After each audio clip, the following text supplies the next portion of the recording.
அஸ்ஸலாமு அலைக்கும். வாங்க எங்கள் வீட்டு ஸ்பெஷல் பார்க்கலாம். மட்டன் பிரியாணி, எறா சுக்கா, சின்ன மீன்களை நான் ஹவா மாதிரி வறுத்துருக்கேன், தயிர் பச்சடி, சிக்கன் பொடி மாஸ்.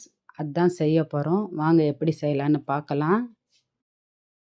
சிக்கனை நல்லா கழுவிட்டு குக்கரில் போட்டேன். 1 ஸ்பூன் மஞ்சள் தூள், 1 ஸ்பூன் இஞ்சி பூண்டு பேஸ்ட்டு, 1 ஸ்பூன் உப்பு, 1 கிளாஸ் தண்ணி போட்டேன். உங்களுக்கு வேணும்னா கொஞ்சம் தண்ணி அதிகமாக போட்டு சூப் மாதிரியும் எடுத்துக்கோங்க. சிக்கன் தண்ணியை எடுத்து மிளகுத்தூள் போட்டு உப்பு போட்டு சாப்பிட்டிங்கன்னா நல்லா டேஸ்ட்டாக இருக்கும். கேஸ் ஆன் பண்ணி குக்கரை வைங்க. சிக்கன் நல்லா வேகணும். ஏன்னா நம்ம கையால் தான் பிரித்து எடுக்க போகிறோம். அதால் நல்லா ஒரு 5 விசில் 6 விசில் விட்டு எடுங்க. சிக்கன் நல்லா வெந்ததும் தண்ணி வடித்து எடுத்துக்கோங்க. தண்ணி வடிஞ்சதும் இந்த மாதிரி சின்ன சின்னதாக கையாலே பீஸ் மாதிரி இது பண்ணி வச்சுக்கோங்க. நம்ம சாப்பர்லேயும் போடலாம், மிக்சிலையும் போடலாம். ஆனால் இந்த டேஸ்ட்டு வராது நமக்கு.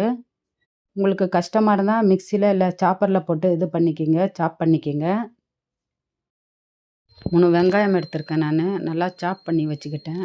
3 பச்சை மிளகாய் கட் பண்ணி வச்சுக்கிட்டேன். மிளகாய் தூள், தனியாத்தூள், ஜீரகத்தூள், மிளகுத்தூள், கரம் மசாலா இதெல்லாம் எடுத்துக்கிட்டேன் நான் போடுறதுக்கு. கேஸ் ஆன் பண்ணி வானல் வைங்க. வானல் சூடானது ஒரு 4 ஸ்பூன் எண்ணெய் விடுங்க. எண்ணெய் சூடானதும் நம்ம வெட்டி வச்சுருக்கிற வெங்காயத்தை போடுவோம். அதில் வெங்காயம் ரொம்ப வதங்கணுன்னு இல்லை, கண்ணாடி பதத்துக்கு வந்தால் போதும். 1 ஸ்பூன் இஞ்சி பூண்டு பேஸ்ட்டு போடுங்க. நல்லா பச்சை வாசனை போகிற வரைக்கும் வதக்குங்க. பச்சை மிளகாய் போடுங்க. பச்சை மிளகாய் போட்டு வதக்குங்க. சிக்கன் போடுங்க. சிக்கன் போட்டு நல்லா மிக்ஸ் ஆகணும். வெங்காயம் சிக்கன் ரெண்டும் மிக்ஸ் ஆகணும். நல்லா மிக்ஸ் பண்ணுங்க. மஞ்சள் தூள் கம்மியாக போடுங்க. நான் 1/4 ஸ்பூன் தான் போட்டேன். ஏன்னா முதல்ல நம்ம வேக வைக்கிறதுக்கும் மஞ்சள் தூள் போட்டிருக்கோம். அதால் கம்மியாக போடுங்க மஞ்சள் தூள். போட்டு மிக்ஸ் பண்ணுங்க.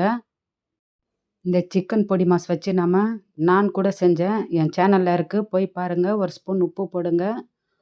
உப்பு போட்டு நல்லா மிக்ஸ் பண்ணுங்க. நம்ம எடுத்துருக்கிற மசாலாங்களையும் போடுங்க. போட்டு நல்லா மிக்ஸ் பண்ணுங்க.